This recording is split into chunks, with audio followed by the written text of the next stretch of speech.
పవన్ కళ్యాణ్ పనిలోకి దిగాడు. ఉప ముఖ్యమంత్రిగా కార్యాచరణ ప్రకటించారు. పవన్ గ్రామాల్లో పర్యటించినప్పుడు ప్రజల సమస్యలు చూశానంటున్నారు. గ్రామాల్లో మౌలిక వసతులపైనే పూర్తి దృష్టి పెడతా అంటున్నారు ఉప ముఖ్యమంత్రి పవన్ కళ్యాణ్. పర్యావరణ పరిరక్షణ జనసేన సిద్ధాంతాల్లో భాగమంటున్నారు. ఎర్రచంద్రం అక్రమ రవాణాపై ఉక్కుపాదం మోపుతానంటున్నారు డిప్యూటీ సీఎం. రాష్ట్రానికి బ్రాండ్ కల్పించడంపై దృష్టి పెడతామంటున్నారు. సినిమా రంగానికి మరింత ప్రోత్సాహం అందిస్తామంటున్నారు. జనసేనకి ఇచ్చిన శాఖలతో చిత్తశుద్ధితో సేవలు అందిస్తామంటున్నారు AP deputy CM Pawan Kalyan. మొత్తం మీద పవన్ కళ్యాణ్ రంగంలోకి దిగారు.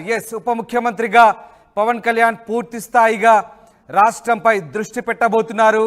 ముఖ్యంగా పర్యావరణ పరిరక్షణ జనసేన సిద్ధాంతాల్లో భాగమంటూనే ఎర్రచందం అక్రమ రవాణాపై ఉక్కుపాదం మోపుతామంటున్నారు. రాష్ట్రానికి ఒక బ్రాండ్ క్రియేట్ చేస్తామంటున్నారు. ఇక గ్రామాల్లో పర్యటించినప్పుడు ప్రజల సమస్యలు చూశానని, గ్రామీణాభివృద్ధి శాఖ మంత్రిగా గ్రామాల్లో మౌలిక వసతులపైనే పూర్తి దృష్టి పెడతానంటున్నారు పవన్ కళ్యాణ్.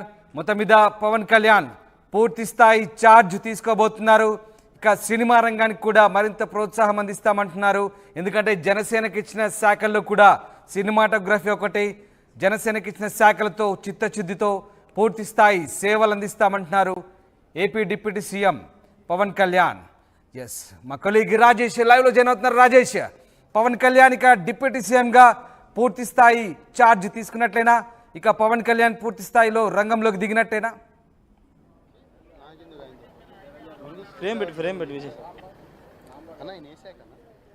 మా కొలీగ్ రాజేష్ జాయిన్ అవుతున్నారు. రాజేష్, పవన్ కళ్యాణ్ ఉప ముఖ్యమంత్రిగా ఇక పూర్తి స్థాయిలో రంగంలోకి దిగినట్లే అనుకోవచ్చా?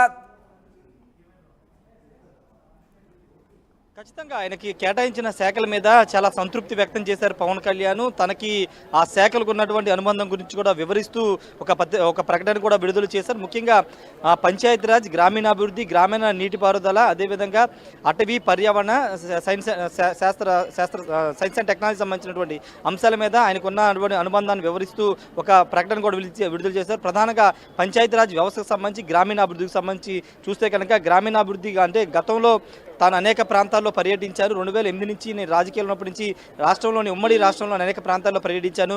ప్రజల సమస్య, ముఖ్యంగా గ్రామాల్లో వాళ్ళు ఎదుర్కొన్న సమస్యలను చూశాను. అదేవిధంగా తాగునీటి కోసం అటు ఏజెన్సీ ప్రాంతాల్లో కానీ, లేకపోతే ఉమ్మడి గోదావరి జిల్లాలో తాగునీటి కోసం ఇబ్బందులు పడుతున్న దృశ్యాలను చాలా నేను చూశాను. వాటి సమస్య పరిష్కరించడానికి ఇప్పుడు కేటాయించిన శాఖలు తనకు ఎంతో ఉపయోగపడతాయని చెప్పారు. మరోవైపు అటవీకి శాఖకు సంబంధించి చూస్తే కనుక అటవీ పర్యావరణానికి సంబంధించి అటవీ శాఖ చూస్తే కనుక అటు మొక్కల పెంపకానికి సంబంధించి కానీ, అడవులు ఏ విధంగా ఇప్పుడు విధ్వంసానికి గురై 5 సంవత్సరాల్లో ఆ విధ్వంసాన్ని నిరోధించే విధంగా మొక్కల పెంపకం నుంచి కానీ అడవుల కాపాడుకోవడం అంశాన్ని కూడా ఆయన ప్రస్తావించారు. వాటితో పాటు గ్రామీణ నీటిపారుదల వ్యవస్థకు సంబంధించి కూడా ఆయన ప్రస్తావించారు. ప్రతి ఒక్కరు అనేక సమస్యలు ఎదుర్కొన్నారు. ఆ సమస్యలన్నిటికీ పరిష్కరించడానికి తనకి అవకాశం దొరికేదని కూడా పవన్ కళ్యాణ్ తన ప్రకటనలో విడుదల చేశారు. అదేవిధంగా గ్రామాలు అనేవి దేశానికి పట్టుకొమ్మ లాంటివి. అలాంటి గ్రామ వ్యవస్థ, పంచాయతీ వ్యవస్థని వైసీపీ ప్రభుత్వం నిర్వీర్యం చేసింది.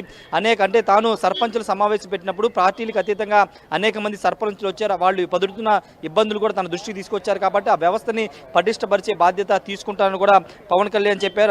అంతేకాకుండా పర్యావరణాన్ని పరీక్షించే అభివృద్ధి ప్రస్థానం జరుగుతుందని ఒక మూల సిద్ధాంతాన్ని నమ్ముతానని కూడా పవన్ కళ్యాణ్ స్పష్టంగా చెప్పారు. అంతేకాదు ఈ శాఖలన్నింటికి సమన్వయం చేసుకునే విధంగా, ప్రజలకు దగ్గరయ్యే విధంగా ఉంటానని కూడా చెప్పారు. ఇప్పుడు కేటాయించిన శాఖలు తనకు వ్యక్తిగతంగా మనసుకు దగ్గరైన శాఖలు, వాటితో పాటు జనసేన మూల సిద్ధాంతాలకి దగ్గరగా ఉన్న శాఖలను కూడా పవన్ కళ్యాణ్ ప్రస్తావించారు. ఈ శాఖలన్నిటి ద్వారా ప్రజల్లోకి వెళ్ళడానికి అనువుగా ఉంటుంది. వాటితో పాటు ప్రభుత్వాన్ని ప్రజలకు చేరవేసేలాగా ఈ శాఖలు ప్రజలకు చేరవేసేలాగా ఈ శాఖలు పనిచేస్తాయని పవన్ కళ్యాణ్ స్పష్టం చేశారు. వాటితో పాటు నాదెండ్ల మనోహర్కు కేటాయించిన శాఖల గురించి, అదేవిధంగా కందుల దుర్గేష్ కేటాయించినటువంటి శాఖల గురించి కూడా ఆయన ప్రస్తావించారు.